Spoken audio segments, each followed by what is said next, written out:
Hong Yi, whose nickname is Red, is a Malaysian artist and architect. She splits her time between Malaysia and China, where she works for an Australian architecture firm in their Shanghai office.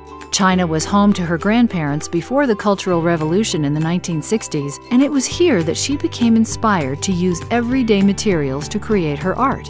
You see, Red has a unique way of painting. She uses mundane items that can be found or bought locally as her painting media. And to make it even more relevant to whomever she's painting, she'll correlate the materials with her subjects. For instance, she used a basketball as her paintbrush in the portrait of basketball star Yao Ming, brewed coffee as the paint for famed opera singer Lucio Dalla's portrait commissioned by Nespresso, musical notes as the brushstroke for her portrait of Malaysian singer-songwriter Yuna. The YouTube videos made during these creative processes have received millions of views and are works of art unto themselves. Red has been featured in publications like the Huffington Post and the Wall Street Journal. She's spoken at global conferences such as TEDx and EG, and she lectures at design universities. She currently runs her own design studio and is in demand with companies and galleries the world over. I am so thrilled that she made time for us here on The Chat, and may I present Red Hong Yi.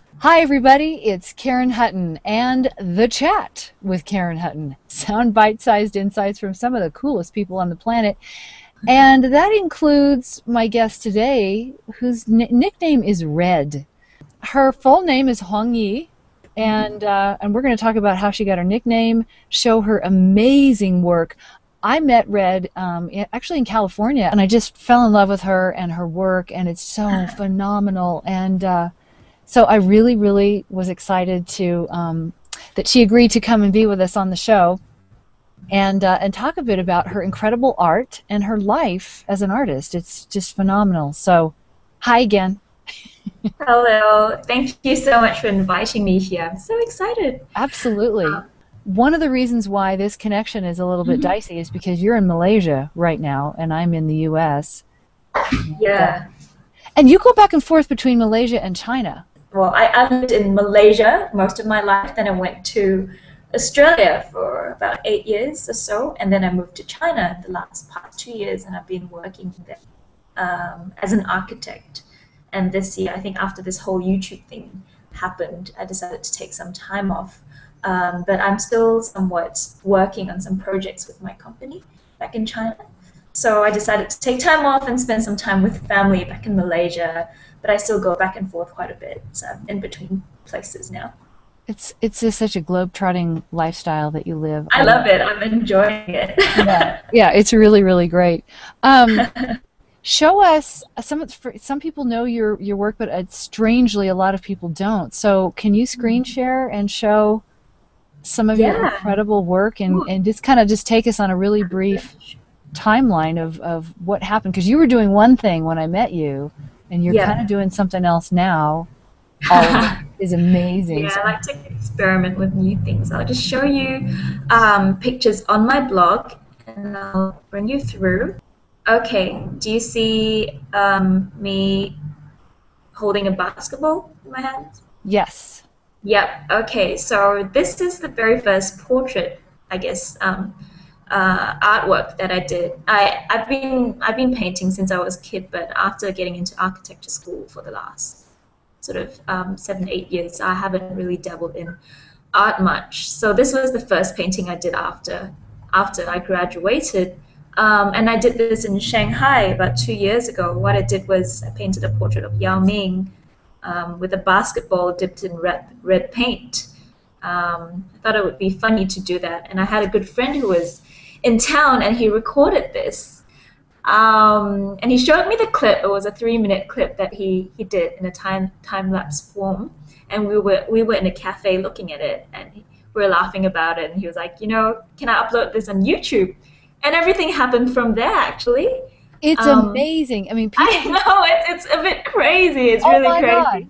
So people, I just met him last week. He came to visit me in Malaysia, and I told him, I owe you a big one, Joel. I owe you big time.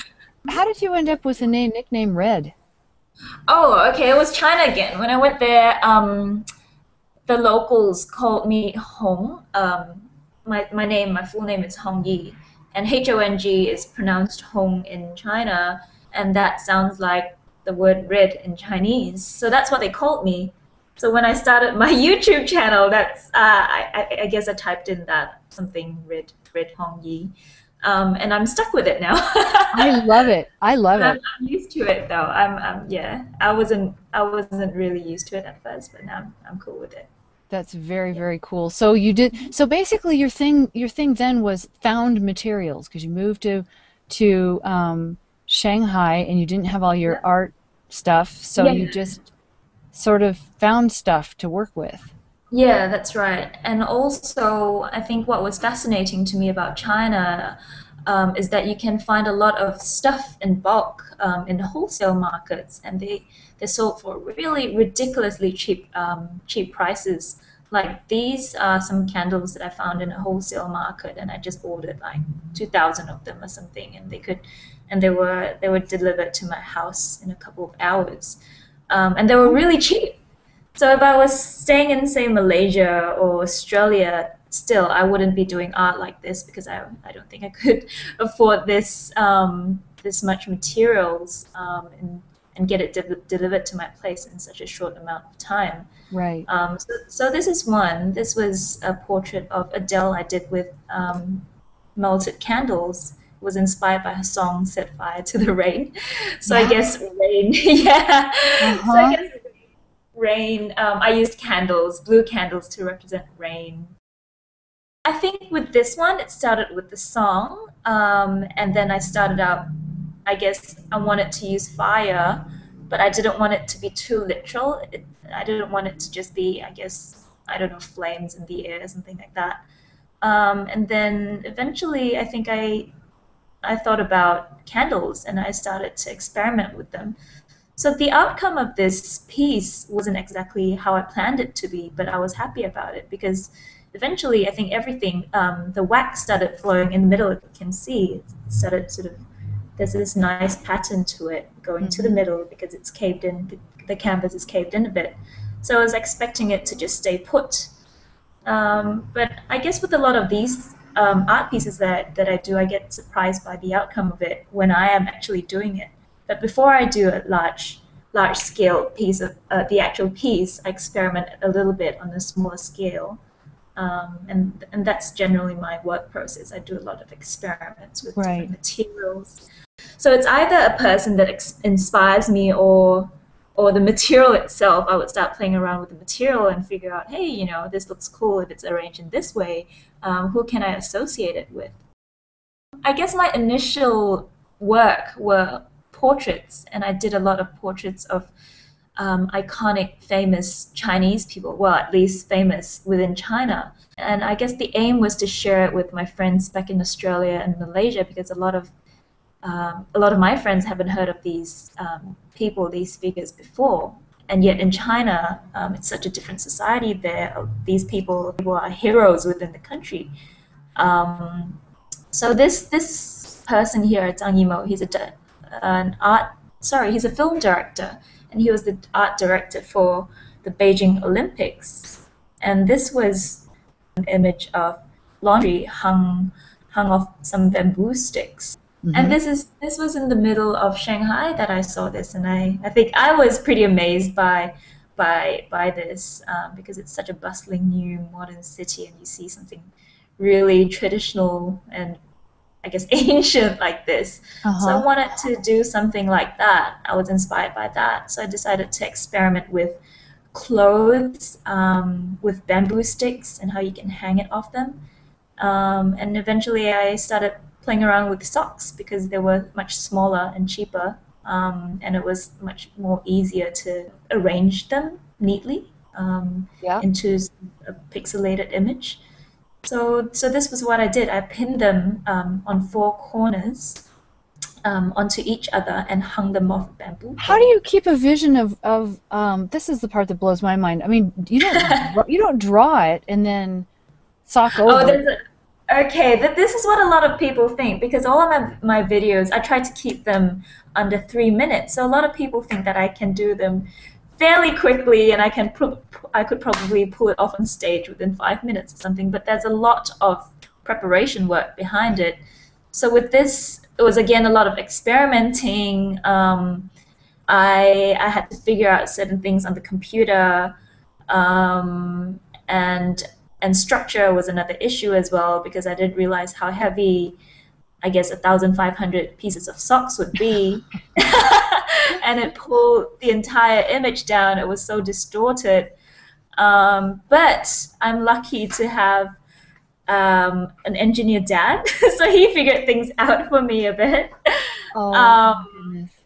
so this was installed in this little laneway where I stay, in this little compound where I stay. This here, if you see my cursor, that's actually the house that I stay in Shanghai. Oh wow. Um, yeah, I love it there. It's really old and quaint, and I started doing this with by myself with my videographer here, and eventually a bunch of people started coming to help me out. So that's the thing that amazes me in China. It's constantly packed with people, and people are curious. They want to see what you're doing. And by the end of it, it wasn't me installing the piece; it was my neighbors who came to help me, and that was how I got to know my neighbors as well. Wow. Doesn't look like there's a lot of people here, but if you look at my okay, this is what really happened. It was chaotic. It was noisy. So if you check out my video that I put on YouTube, Right. you can see what happened. But It's what was phenomenal. It's phenomenal. I hope everybody goes over and watches all of those videos because your jaw just keeps dropping, more with each one. So, do you make a living doing this? Is this like how do you so are you still doing yeah. architecture or how Um, how is that all playing out for you? Well, I guess I started doing this January last year. And by July, I started wondering whether I should do this full time or not because I guess I was lucky to have, I guess, agencies and clients emailing me and asking me if I wanted to do artworks, and I guess Because they would see you on YouTube? yeah, they saw me on YouTube. It was all online that they saw me, and I guess media websites that covered my work as well.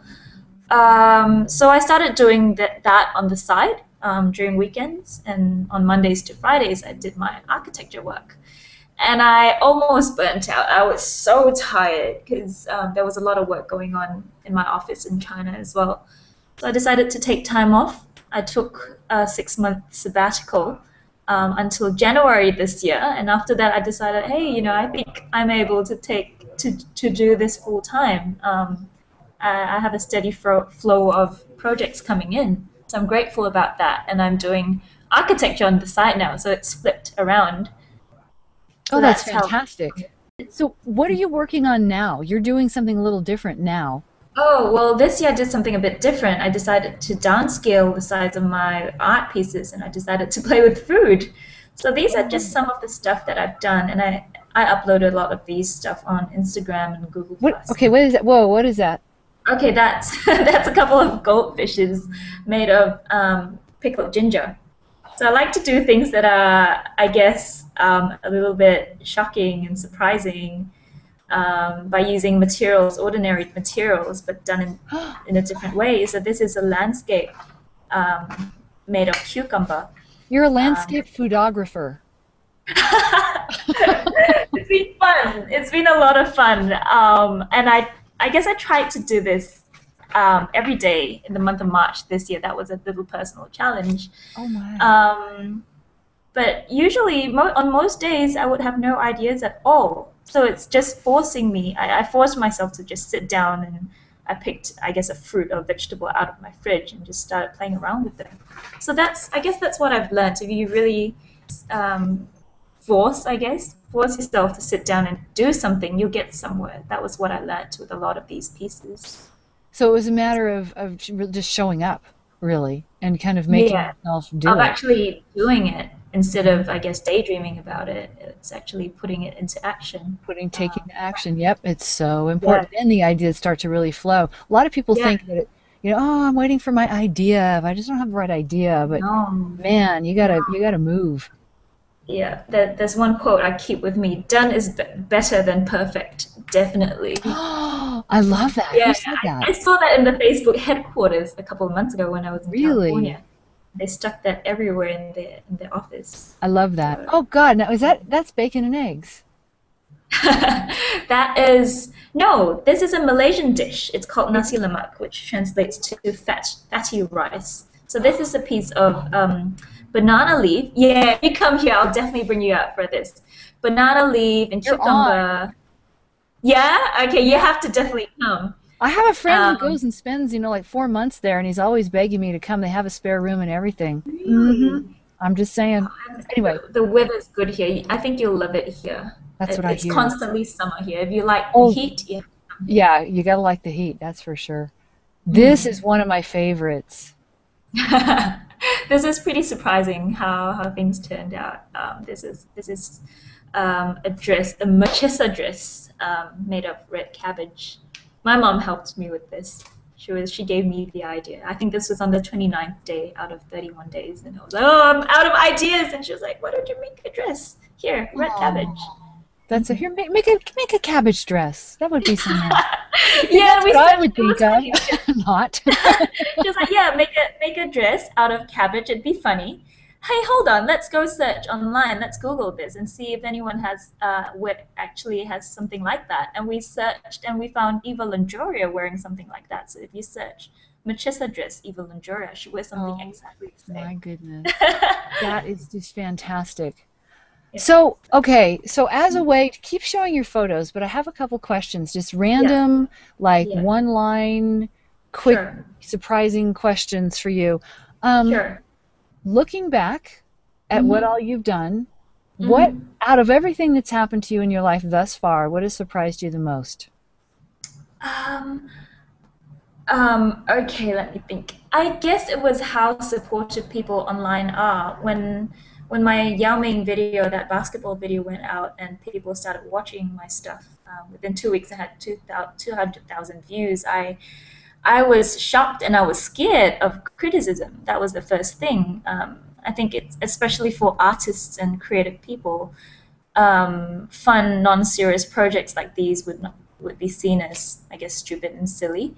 So that was something I was scared about. But what surprised me is how encouraging people online have been to me, and that's inspired me to create more things and share them with people.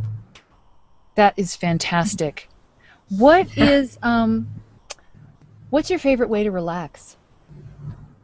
I like to just I guess, go to a cafe with a book and coffee. That's it. Just Really? Oh, that. that's Yeah, interesting. Well, that makes I'm, sense I'm a though. book and coffee person. What's your secret ambition? Secret ambition. It used to be when I was a kid. I guess I wanted to be a basketball player, but that didn't happen. I stopped growing. I got kicked out of the Probably not your basketball team. So I guess this whole basketball thing is my revenge. life. There you go, coach. That's really funny. So Yeah. so that was to be a basketball player. And do you have another one now? When I was a kid, that was my secret ambition. Yeah. Yeah. Do you Oh, have do I one have now? one now? Yeah. I guess it was to be an artist, to be able to showcase my work all over the world, in different galleries, and And I'm it's really happening. grateful that I'm working towards it. It's actually happening. My dear, thank you so much for joining us today. Thank This you was so much for absolutely inviting me. fantastic visiting with you. And I hope everybody goes to redhongyi.com. That's redhongyi.com. And you'll find my, I guess, Google Plus, YouTube, and everything else there. yeah, yeah, exactly. So stop by and say hello to her. And I hope you enjoy her work. I know you will. And thank you so much, Red. I really appreciate it. And this was so, so special. Bye. Bye, everybody. Next time, we'll have another fantastic guest. So come back.